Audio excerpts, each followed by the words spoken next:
Assalamualaikum warahmatullahi wabarakatuh. Perkenalkan, kami dari kelompok 3 mata kuliah Manajemen Sumber Daya Manusia semester 6 yang diampu oleh Ibu Vidya Astuti dengan tema Budaya Organisasi. Di sini saya Nadhiratul Masruroh bersama Aji Fitrah Maulana akan sedikit menjelaskan mengenai budaya organisasi.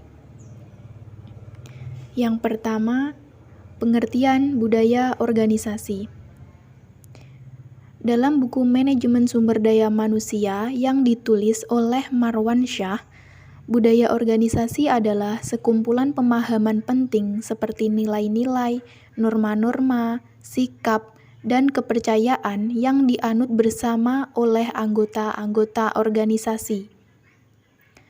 Budaya organisasi merupakan sebuah pola asumsi-asumsi dasar yang dianut bersama, yang dipelajari oleh kelompok pada saat menyelesaikan masalah-masalah adaptasi eksternal dan integrasi internal, yang telah berfungsi cukup baik sedemikian rupa sehingga bisa dipandang valid dan karena itu, kemudian diajarkan kepada anggota-anggota baru sebagai cara yang tepat untuk membentuk persepsi, pikiran, dan perasaan yang terkait dengan masalah-masalah tersebut.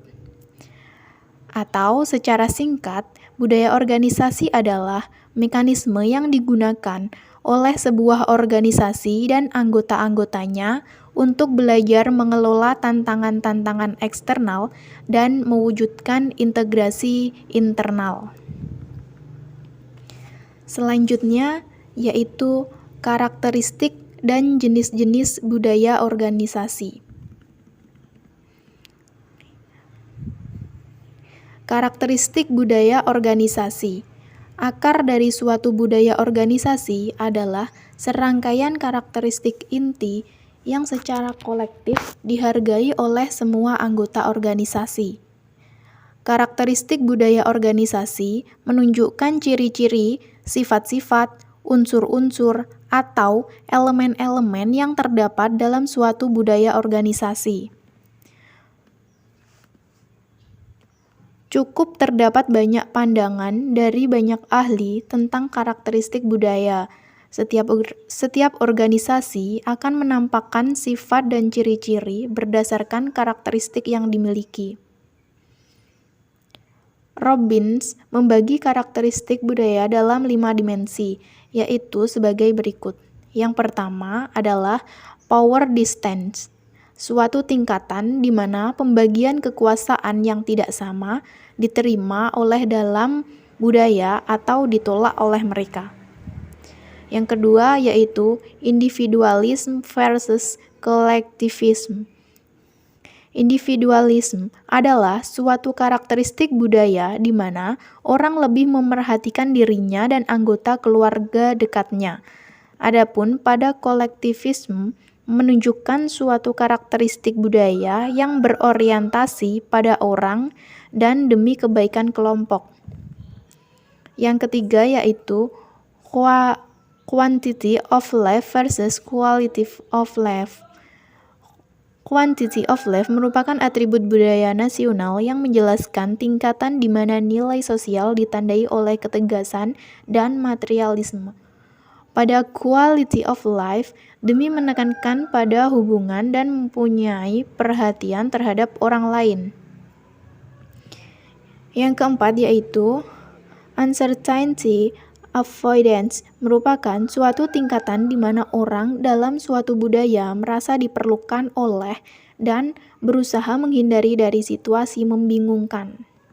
Yang kelima yaitu long term versus short term orientation. Orientasi jangka panjang merupakan atribut budaya nasional yang menekankan pada masa depan, sifat hemat, dan ketekunan. Adapun orientasi jangka pendek menunjukkan pada masa lalu dan sekarang, menghormati tradisi dan memenuhi kewajiban sosial. Selanjutnya mengenai jenis-jenis budaya organisasi.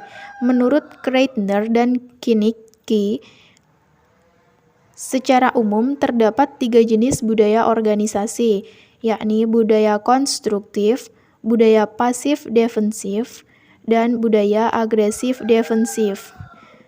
Yang pertama, budaya konstruktif merupakan budaya di mana para karyawan didorong untuk berinteraksi dengan orang lain dan mengajarkan tugas dan proyeknya dengan cara yang membantu mereka dalam memuaskan kebutuhannya untuk tumbuh dan berkembang. Tipe budaya ini mendukung keyakinan normatif yang berhubungan dengan pencapaian tujuan aktualisasi diri, penghargaan yang manusiawi, dan persatuan.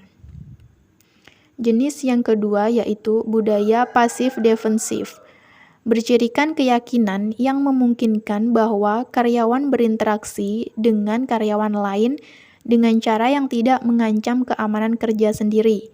Budaya ini mendorong keyakinan normatif yang berhubungan dengan persetujuan, konvensional, ketergantungan, dan penghidupan. Jenis yang ketiga, budaya agresif defensif. Budaya agresif defensif mendorong karyawannya untuk mengerjakan tugasnya dengan kerja keras untuk melindungi keamanan kerja dan status mereka. Tipe budaya ini lebih bercirikan keyakinan normatif yang mencerminkan oposisi, kekuasaan, kompetitif, dan perfeksionis. Selanjutnya, fungsi dan manfaat budaya organisasi yang akan dijelaskan oleh teman saya, M. Aji Fitrah Maulana. Baik, selanjutnya saya akan menjelaskan mengenai fungsi budaya organisasi dan manfaat budaya organisasi. Dalam organisasi, budaya organisasi atau perusahaan memiliki berbagai fungsi. Menurut Kass dan Rosenzweig dalam Robbins 2003 mengemukakan bahwa budaya mempunyai fungsi antara lain. Yang pertama, menyampaikan rasa identitas untuk anggota-anggota organisasi. Yang kedua, memudahkan komitmen untuk sesuatu yang lebih besar daripada diri sendiri. Yang ketiga, meningkatkan stabilitas sosial. Yang keempat, menyediakan premis atau pokok pendapat yang diterima dan diakui untuk mengambil keputusan. Budaya organisasi memiliki fungsi yang sangat penting. Fungsi budaya organisasi adalah sebagai tapal batas tingkah laku individu yang ada di dalamnya. Menurut Robbins, budaya organisasi memiliki beberapa fungsi dalam suatu organisasi. Di antaranya adalah budaya memiliki suatu peran dalam batas-batas tertentu, yaitu menciptakan perbedaan antara satu organisasi dengan organisasi yang lain.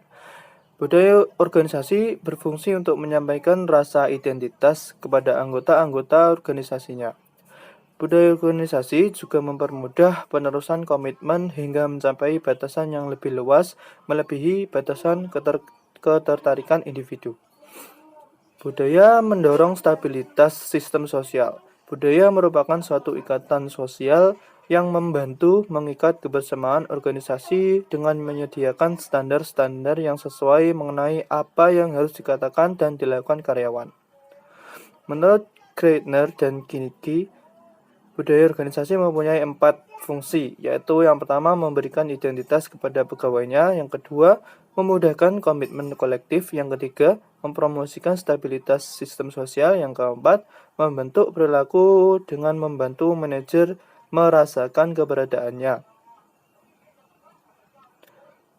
Lalu memperhatikan fungsi-fungsi yang tadi saya sampaikan, kita bisa ambil kesimpulan bahwa budaya memegang peranan penting dalam mencapai tujuan organisasi. Sebagai contoh, fungsi budaya yang mendorong terciptanya komitmen organisasi dan meningkatkan konsistensi sikap karyawan. Keadaan ini jelas sangat menguntungkan organisasi, di mana dari sudut pandang karyawan, budaya menjadi bermanfaat karena mengurangi keambiguan. Budaya menyampaikan kepada karyawan bagaimana pekerjaan dilakukan dan apa saja yang bernilai penting. Budaya-budaya ini berperan dalam mempengaruhi perilaku karyawan. Dengan telah dilebarkannya rentang kendali didatarkannya struktur, diperkenalkan turn-turn, dikuranginya formalisasi, dan diberi kuasanya karyawan oleh organisasi. Makna bersama yang diberikan oleh suatu budaya memastikan bahwa semua orang diarahkan ke arah yang sama. Berikutnya yaitu manfaat budaya organisasi. Manfaat budaya organisasi ini adalah suatu organisasi adalah sebuah platform umum di mana individu bekerja untuk tujuan bersama. Budaya organisasi adalah seperangkat norma dan nilai bersama oleh orang dalam sebuah organisasi. Budaya atau prinsip dan norma menentukan cara karyawan berinteraksi di tempat kerja mereka. Nilai-nilai sehat dan prinsip memotivasi karyawan untuk melakukan dengan cara yang efisien untuk kemajuan organisasi. Jika pekerja melakukan efisien, sumber daya perusahaan dapat dimanfaatkan secara optimal. Sikap yang menguntungkan meningkatkan para karyawan untuk bekerja sesuai potensi mereka dengan baik. Norma dan prinsip membantu untuk mengembangkan persaingan yang sehat di tempat kerja dan karyawan bersaing satu sama lain dalam organisasi. Norma-norma organisasi membimbing karyawan untuk bekerja sesuai kebijakan yang telah ditetapkan perusahaan. Ini berfungsi sebagai arah bagi karyawan untuk melakukan tugas-tugas mereka sesuai kebijakan yang telah ditetapkan dari strategi perusahaan. Ideologi bekerja dan prinsip dalam bisnis perusahaan membantu untuk mengembangkan hubungan yang kuat antar karyawan. Norma dan nilai-nilai membawa karyawan pada platform yang sama untuk bekerja secara efektif bagi organisasi. Baik, begitulah yang bisa kami sampaikan dari kelompok 3. Apabila ada kurang lebihnya dari awal hingga akhir, kami mohon maaf yang sebesar-besarnya. Apabila ada yang kurang jelas, silahkan ditanyakan dalam forum. Kami pamit atas perhatiannya. Kami mengucapkan terima kasih. Wassalamualaikum warahmatullahi wabarakatuh.